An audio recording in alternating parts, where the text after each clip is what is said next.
truth is hard to swallow. I think I'll chew it. A few years ago, I started writing a fictitious story based on my time as an educator. It is called Taught, and the story was partially inspired out of anger and frustration fueled by burnout. Okay, actually it was more than partially inspired by anger and frustration. But Taught has also become a vehicle for me to tell what I thought at the time, and in some ways continue to think, was and is the real story of teaching. I now realize that my perspective is not everyone's perspective, but there are some pieces of Taught that resonated with many educators. This podcast is an extension of that story, and I, a former teacher, will interview other educators asking them to share how they really feel about the current state of education. Why are so many teachers burnt out? Why are so many, like me, leaving the field? We likely won't solve any problems or come up with any solutions, but we can create a community of voices that maybe begin the conversation around how educators can take back teaching. I'm Melissa LaFleur. Welcome to Taught, the podcast.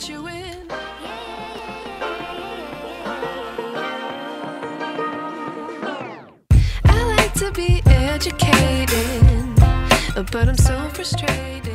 Hello to my loneliness. Hey everybody, here we are, episode 26. And every once in a while, I have a blank spot in my schedule.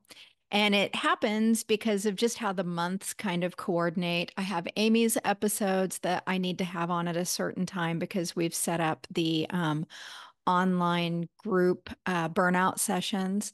And then I cannot do an interview with a teacher and have it be under a couple of hours. And then when I edit everything, it ends up being 2 episodes because I feel like, we need to need to keep it reasonably paced.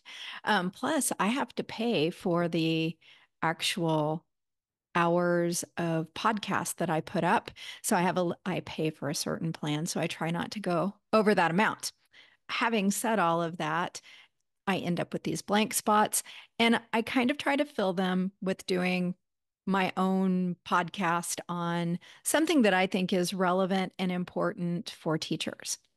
So today's episode is number 26. And before we get started, I do want to say I'm going to be reading some notes, which typically I do a script. And today I got myself so fired up over the script. I was like, okay, I'm just going to make my script up, and I'll read the parts that I want to read, and the ones that I want to go off on a tangent on, I probably will, because like I said, today's topic has got me pretty fired up. But before we start, I do want to say that since this is episode 26, it is important to acknowledge the fact that I am over the halfway point for my goal.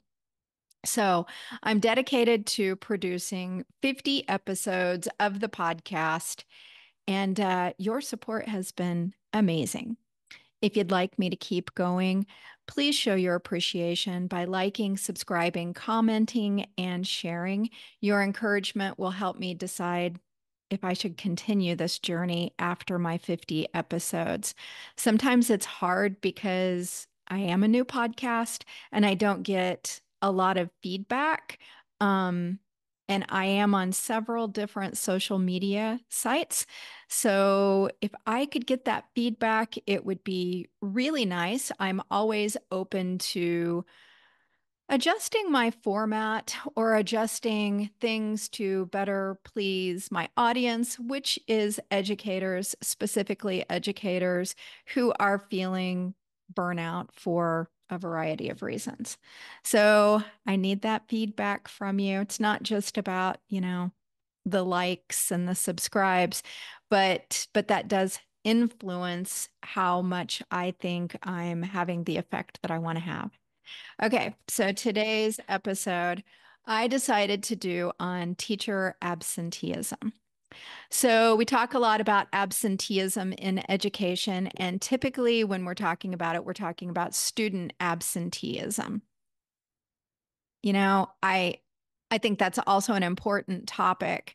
But what I'm really frustrated about right now is all of these articles that keep popping up in my feed. And why do they pop up in my feed? Because I do a lot of research and I do a lot of reading about teachers, even though, and educators in general, education in general, specifically in the United States. And I do this because even though I'm no longer teaching in the US, I still have a connection to it. I still have a lot of friends and people that I care about that are within that system. And I want to make sure that I know what's going on with them. I also, hope to be an advocate in whatever ways they need an advocate in, which is, again, why I started the podcast so that we could have some real conversations around burnout. So there have been several articles that have come out and it's actually been coming out in the last few years. I found articles that actually went back to 2004 about teacher absenteeism. But the ones that have been popping up in my feed lately, I wrote down two here, two that just came up in the past few months. They had titles that made me not want to read them. The first one was Absent Teachers Risk Costing American Schools $4 billion a year. That's right, teachers. When we're sick, we're costing the public $4 billion a year. The second one was Struggling Students Need Their Teachers to Show Up. That second one was an opinion article written by none other than Michael Bloomberg himself. And by the way, that first article that I read was also published by Bloomberg.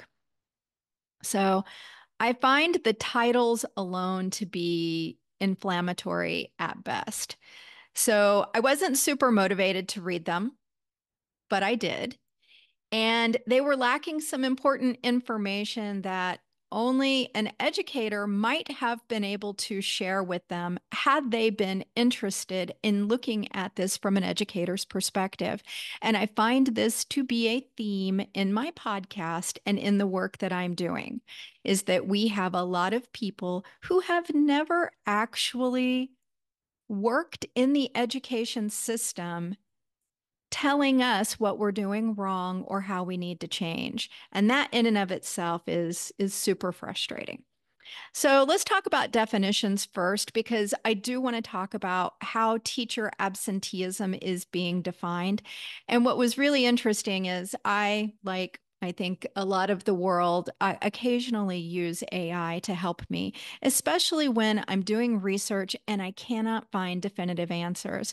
I'm not going to go down this rabbit hole, but that's a little bit scary in terms of content that is being put out and research and ethics. It's that when I can't research and find answers to the why behind topics, it's very concerning to me. Okay, I'm not going to go there, but so teacher absenteeism, even AI, whenever I typed it in, I said, what metrics are being used to determine what constitutes teacher absenteeism? Even my AI, tool said, well, it depends. But some things that we know do crop up are they're looking at substitutes and attendance guidelines, and then the number of days that teachers miss. So that's kind of what they're going with. So here is one definition, and I will put all the links to, I read multiple articles to do this episode. So I'll put links to all those articles in there. This is from policytoolbox.iepunesco.org. And it says teacher absenteeism is defined as any failure of an employee to report for or to remain at work as scheduled, regardless of reason. And the second thing that I wanted to look at and define before we start talking about this and breaking it down today I mean, according to my opinion, is what makes chronic teacher absenteeism. Because you see this crop up a lot in the articles as well. Chronic teacher absenteeism is causing this, learning to decrease, blah, blah, blah. So, chronic teacher absenteeism is being defined by, and this was journalistresource.org, specifically under the education tab. So, chronic teacher absenteeism is defined as teachers missing 10 or more days of work, according to the U.S. Department of Education. So, once again, in my opinion, we have some statistics that were quoted by both of those Bloomberg articles about the effect that teacher absenteeism is having on the American education system. But those statistics only told one side of the story and were specifically used to vilify educators. And like I said, I found articles dating back to 2004 that talked about why teachers were being absent.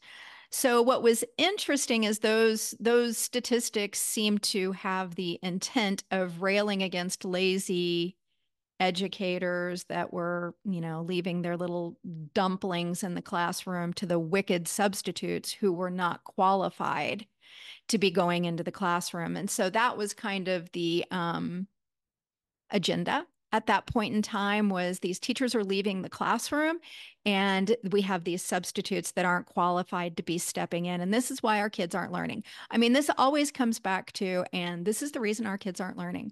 Well, there are multiple reasons, folks, and it's not just teachers. Okay, I digress. So it was likely this rhetoric in the early aughts around these substitutes and how they were not qualified that created a lot of the policy change we saw after that. The movement became, how are we going to get qualified substitutes into the classroom to teach when teachers are absent for whatever reason they're absent. And so a lot of states and districts came up with a bunch of requirements for substitutes to have before they could be substitutes.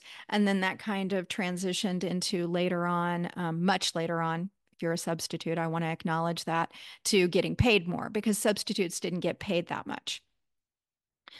So honestly, the research for this episode took me down a lot of rabbit holes, and I could have done several episodes on several facets, one of them being substitute teachers in this little facet of the whole, or this little puzzle piece of the whole puzzle. But we're going to stay on the topic of teacher absenteeism today. But I do want to say that those policy changes for substitutes likely began, they created some changes that set us up for a decline in substitutes. That was just going to a decline that progressively increased. So I'm going to make some connections today about substitutes and the pandemic and why teachers miss school. To me, they are common sense connections, but I also have a big group of articles that support most of what I am saying. And again, I will post those in the show notes. So let's go back to that definition for just a minute. Absenteeism is defined as a failure to report to work. And that is oftentimes marked by whether a substitute is required. Additionally, chronic absenteeism is missing 10 days or more. So bear with me. I'm going to talk about 3 things from a teacher's perspective or an educator's perspective. I'm going to use teacher because that's what most of the data is tracking, is teachers specifically. So I'm going to talk about 3 things from a teacher's perspective for failing to report to work and or missing 10 or more days. Okay? So get ready. First reason that teachers miss work: professional development. Going to talk about that. Number 2, We're going to talk about pregnancy, giving birth, and having kids who sometimes get sick. And number three, flipping COVID. So, vamos lá. Let's get started. Change my page notes here. By the way, I also had eye surgery. So I have worn glasses since I was 10 years old. Now I don't need glasses for this eye. Do need them for this one. Need readers for this eye, maybe the other eye. I don't know. So you may be seeing me put my glasses on and off here. I'll make it work. Okay, so the first one I want to talk about is professional development. And in the span of my 20-ish years in education, I worked for 3 school districts and in 4 different grade levels. All 3 districts demanded that I keep a log of professional development points so that I was able to later renew my teaching credentials. And yes, if you know me, you know I want to rail about this stupid system in education, but I will stay on topic.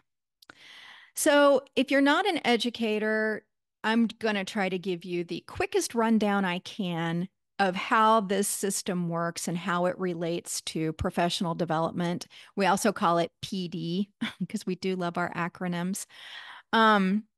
So, you need so many points to equal essentially a college credit. And this is about continuing education requirements for professionals. Teachers are not the only ones that have this continuing education. What's the word for it? Requirement. There we go. Teachers are not the only ones who have this continuing education requirement. Lots of professionals do. Ours requires that you either get college credits or you take workshops, classes, you go to professional development PD events that will give you a certain number of points. You then have to take these points and log them into a database that is connected with some state system, your state system, whatever state you're working in. Then, whenever it comes time for you to renew your teaching credentials, which just depends on your licensure and your state and what credentials you actually have, it's usually around 5 years, you have to go, and sometimes it's up to 10, but you have to renew and you have to cash in your professional development points, showing that you've been doing continuous learning, which is a requirement. So, districts oftentimes will actually keep us posted about professional development opportunities because for teachers, I mean, it's a little hard to take a college class and teach. So also we get tired of spending money on continually educating ourselves. So our districts typically understand this. HR is very invested in keeping the teachers with the appropriate credentials. So they will tell us these are the professional development opportunities that are available for your licensure, your grade level, what have you. And we're a little more invested in taking these opportunities because they typically help us in whatever area we are in to be better educators in that area. So we're kind of invested in it. We don't hate PD, especially when we get to choose it. So here's what happens though, is that the people presenting the PD typically are former educators themselves, and they like to work the same hours that we teach. So 1 or 2, maybe even 3 days a year, you'll have an opportunity and especially if it's time for you to keep up with your PD, you will have an opportunity to go and attend one of these. And that means you're going to be out of your classroom. And it shows up as a failure to report to work because you have to have a substitute. So sometimes we have to miss a day or 2 of school to attend these. And it does mean that we're going to show up on those missing day absenteeism issues. That data is being calculated into those metrics. And I don't know that it's in all of them, but certainly for some of the media outlets that are reporting this, I don't think that they're going through and, you know, pulling out professional development missed time. They're just looking at how many times we need a substitute. So, having said all of this, these moments are considered missed days or failures to report to work because they require a substitute. So, depending on which judgy media outlet is trying to make us look like we are avoiding the classroom, they are can be figured into the numbers surrounding the statistics touting teachers being outside the classroom. So, that's my number one that I think we just need to acknowledge. Number two, moving on. And now I'm really going to get going, folks, because this just drives me crazy. Pregnancy, giving birth, and having kids who sometimes get sick. That part doesn't drive me crazy. I will continue to say this on behalf of educators in the United States. And I have to be specific that it's in the United States because not every country has these ridiculous policies. We, educators, deserve to have our own families. We are not the servants of the American people just because we went to school to learn how to educate their children. Let me say that one more time in a different way. We are employees. The United States does not own us. I have had personal friends who know that I am a teacher, and they have complained to me when they find out that their child's teacher is pregnant because they know that means that their child's teacher is going to miss some school that school year.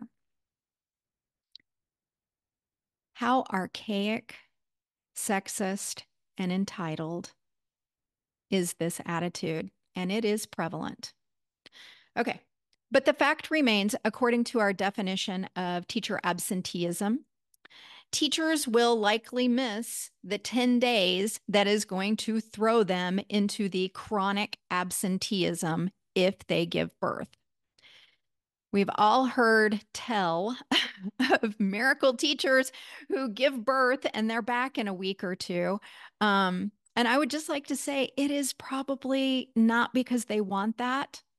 It is probably because they are out of paid time off or PTO. And this is another issue in the education system that is just ridiculous. It's about like the professional development system of points that you have to jump through all of these hoops to renew your teaching license. Except this one's a little more insidious, in my opinion. So, for anyone that might not know, again, if you're an educator, I know you know this, but for the rest of you out there, we teachers typically, no matter what district you're in, get a certain number of paid time off days. Actually, back when I very first started teaching, you got sick days, you got 2 personal days.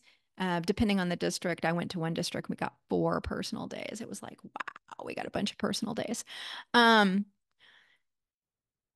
and then you got yeah. So you got so many sick days, you got so many personal days. Now it's usually in most districts it's just paid time off.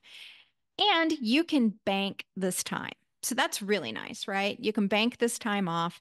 And the idea is if you ever get chronically ill, or if you're a female and you decide to have a child, or whatever, you have this time. It does specifically need typically to be around not being able to work, though. It's not like you can just take vacation, but you can use this time to do what you need to do. And all of that is well and good unless you can't bank it for some reason. And there's a lot of reasons that a teacher might not be able to. If you're in a district and you get 10 days a week, I'm sorry, 10 days a year, and you have something happen. You have the flu, and then everybody else in your family gets the flu. 10 days goes by pretty quickly. But when you get pregnant, you're expected to have enough days in there to cover your maternity leave. So let me repeat that. You can take your whole 12 weeks, which under FMLA, you are entitled to take. But if you want to get paid for them, your options are to have time banked so that you can continue to get your full salary, or to predict that you may need extra pay. Then you might not have the time off. So you pay to have short-term disability insurance so that then you can get paid during the time off after you have used up all of your sick days. So you have to use up all of your banked time before you can use your short-term disability usually. And another option is that you need to strategically plan illnesses and childbirth around your summer months off. So these are our options. And it speaks to what I said. The United States does not own its teachers, and we deserve to have our own families. And furthermore, we deserve to be able to get sick and care for those families ourselves. So, okay. So the other thing that should be noted here is once you have your little bundle of newborn bliss, or maybe your little blisses are somewhere between newborn and 18. Actually, we don't even have to put a number to it. You have children. You have children that are your children and you love and care about. They get sick, especially if they are school age, or if you're tossing them into the germ propagator known as daycare, where all the other little blisses are sharing bacteria and viruses. It happens. Your kids get sick. They need you to stay home and take care of them. So you have to take some days off here and there to actually care for your own children. And I know it's crazy. Educators needing to take care of their own families. How dare we? And then to miss a day, to fail to report to work. Well, it's wonderful that analysts are looking at all of those numbers so we can be held accountable for our laziness and the effect it is having on the American children we are educating. Thank you, Bloomberg. We truly are not worthy. We are not worthy of this treatment. We're worthy of way better treatment and acknowledgement. And so that brings me to my third point that I want to make about teacher absenteeism and why we should be looking at the whole picture. It's my favorite. COVID. Number 3, COVID. Where do I even start? Maybe we should start with an analysis that was done of absenteeism for teachers and the data. It was teacher absenteeism, and the data that they pulled and looked at was from the 2017-2018 school year. Ready for this? It said teacher absenteeism had improved over the last couple of decades. And when did COVID hit? Oh, that's right. It was called COVID-19. And the 19 was for 2019. So all of this information that's coming out for these articles that are being put out by the media, where they're talking about how teacher absenteeism is having this huge negative impact on education, is being done 2019, 2020, 21, 22. Okay, so maybe we should go with the fact that a lot of our data from 2020 to 2022 is pretty darn skewed. And I don't know how we can use any of it to be making these big blanket claims about teacher absenteeism having this negative impact. And I'm going to stop myself right there because it does have a negative impact. But again, we should not be blamed for it. because there are a lot of different things going on here that affect all of this. And we shouldn't be making teachers feel like they can't be absent from the classroom when they need to be. Okay, so I'm going to go back now to my point, which is that data is skewed at best. I don't know if anybody remembers, but even within our upper systems in the US, like the CDC, we were all over the place with what we should or shouldn't be doing around COVID and how we were tracking things. So, before I really get going here, let's have a moment of grace for the world being a hide the ears of the little ones, a clusterfuck.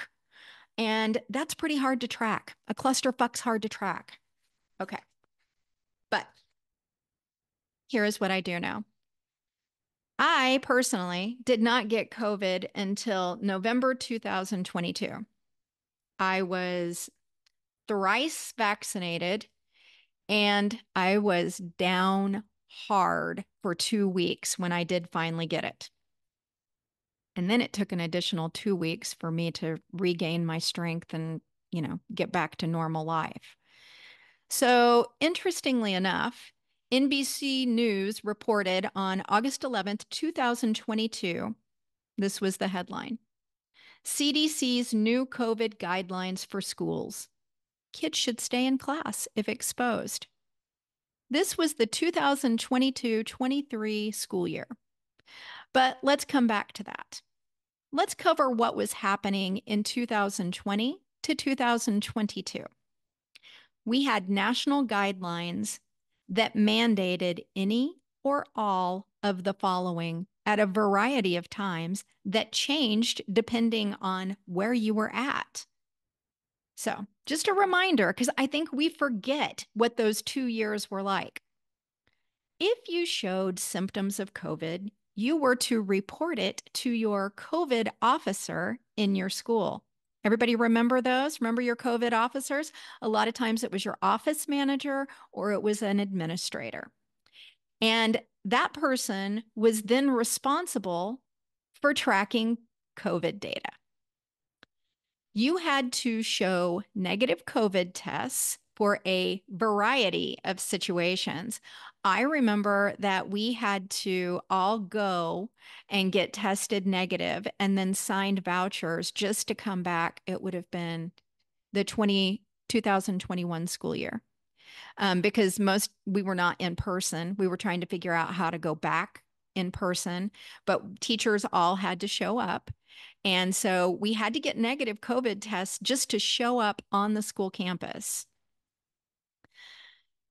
If you had been exposed to COVID, you were required to report it. And you had to quarantine for a certain amount of time. And it was on the honor system, but you still had to sign documents saying that you were telling the truth.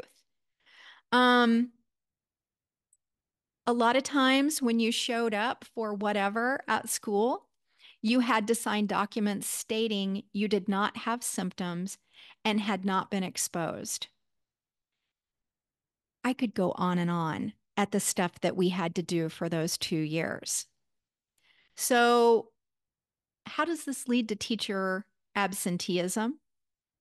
Well, educators, it became our responsibility not to expose the children of America to COVID. We had to keep them safe. And I'm not against that. That was not a bad thing. So if you woke up one morning for school with a sore throat and a little fever, you were required to report this. Now, I don't want to speak for every teacher in the United States, but I do want to say I have had strep throat a number of times. Children, they don't mean to, but before COVID, we're not the greatest hand washers. We encouraged it, but we weren't keeping hand sanitizer where you hand sanitized when you came in the room and hand sanitized when you left. And I got strep throat a few times. Many times I woke up with a sore throat and a little bit of a fever. And you know what I did? I went to school anyway. And while I was at school, I called my doctor. I took ibuprofen that morning. gargled some salt water because I knew that was what my doctor was going to tell me to do. I messaged my doctor, called him, whatever, said, "Can you call me in a prescription?" Pretty sure I got strep throat again. He called it in, picked it up on my way home from work. I never missed a day of work because of it. However, all of a sudden, we were put into the situation where we were exposed to everything under the sun. And if you sneezed, if you coughed, if you had a sore throat, if you had a small fever, you were expected to report it. And we were really under a lot of pressure to keep all these kids safe. And we took it really seriously. And folks, we educators are typically rule followers. We don't love this about ourselves, but we're rule followers, right? And we're pretty honest. So we followed the guidelines. And guess what? Teacher absenteeism skyrocketed. How could it not? How could it not? Then, lucky us, in 2022, we decided it was okay for everybody to get COVID in the US and spread it around merrily. And we did. And the children of America turned out to be excellent super spreaders whose families were only too eager to send their fever cheeks and coughing little butts to school. No problems there. I mean, we would be like, pretty sure this one has COVID. But we also got into this realm of, well, I can't force anybody to be tested. I can't send them home. I mean, we were all over it. There's a lot we could say about this. But the reality is, all of those kids coming to school sick created a lot of COVID. And many educators like myself that were holdouts because we'd been wearing our masks, we'd been doing what we needed to do. We finally got COVID. So this goes back to what I was saying. In 2022, I got COVID and I was flat on my back for 2 weeks. Now, in the land of teacher absenteeism, that's 10 days. All of a sudden, I have chronic absenteeism. So let's see here. Well, let's go back to that. So, not only did some teachers finally get COVID, but some of us, not me, but some of my colleagues got it many times over starting in the school year 2022, 2023. Yeah, because we were just exposed to it over and over and over. And we had to call in sick because we were sick. And guess who didn't want to get sick? Substitutes. And I don't blame them. And they have a choice. Substitutes have a choice. And if the agencies like Bloomberg and the other media outlets who are presenting information about teacher absenteeism and substitute shortages have an issue with this, then we need to look at the whole system because it is okay for substitutes to say, I don't want to go work at this school because I hear they're having a COVID outbreak. I don't want to work in the school system right now because they're not making their teachers and students wear masks and somebody in my home has cancer and I don't want to bring that back to them. It's The American classroom changed a lot after COVID. And all of a sudden, we had these out of control classrooms. And it is okay for substitutes to say, I get to choose, and I don't want to work in a classroom where it's out of control. And additionally, there was that year, maybe even it could be argued almost 2 years, where substitutes weren't needed. And some of them depended on this for their income, and they had to figure other things out. So they did what they had to do. And let me take a pause here, make sure I'm on track. When the substitutes don't come in and they aren't wanting to work in the school system anymore, resources from all over school districts are pulled to cover classrooms. But let's stop blaming the educators. This isn't our problem to fix. I am so sick of media that is only telling this one side of the story, because it's not just our fault. We deserve to be sick. We deserve to do professional development, and we deserve to take care of our own families. And substitutes deserve to have the choice of whether or not they want to work within this system. So, is it affecting student learning? Absolutely. Is it a societal problem? You bet your life it is. It is not a teacher problem. So, I want to wrap this up with a personal experience. For many years of my career, I took one day off each year with one of my teacher besties, and we went shopping. Our partners were working. Our own children oftentimes were in daycare or school, and we could shop on a weekday where the shopping centers were less crowded. We usually went to areas that were a bit of a distance from our district, and I have no regrets or guilt because of this. I gave days when I should have stayed home. I took one day each year. But if you want to calculate the difference between what I took and what I gave, oh, there's no competition here. I gave the public education system so many days when I should have been staying home and taking care of mine, whether it was my health, whether it was my family, or it was my professional development. So, the education system is lucky to have each and every educator that it has.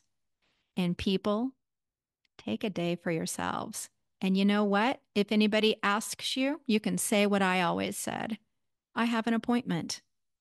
And I never said what kind. My appointment was with my teacher bestie to do a little shopping and enjoy my life a little bit. So that's all I have to say about teacher absenteeism. I would love to know your thoughts. Hopefully I didn't stray off my topic and get too distracted too many times.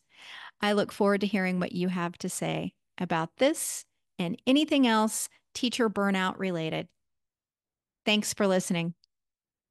I wish I knew.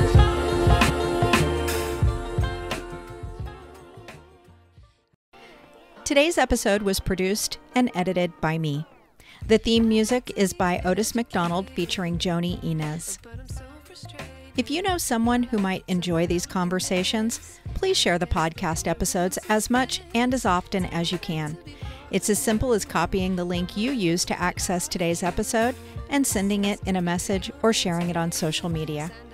I'm a small, independent operation, and your shares broaden our audience. Perhaps you or someone you know will be inspired to talk about teacher burnout. If you would like to get your voice on my podcast, contact me via the link on my webpage, taught.buzzsprout.com. Coach, speaker, and author Rashid Ogunlaru said, "It may take many voices for people to hear the same message." Join me in being one of the many voices rising up to get the message out around educator burnout. This is Melissa LaFleur. Thank you for listening to Taught, the podcast.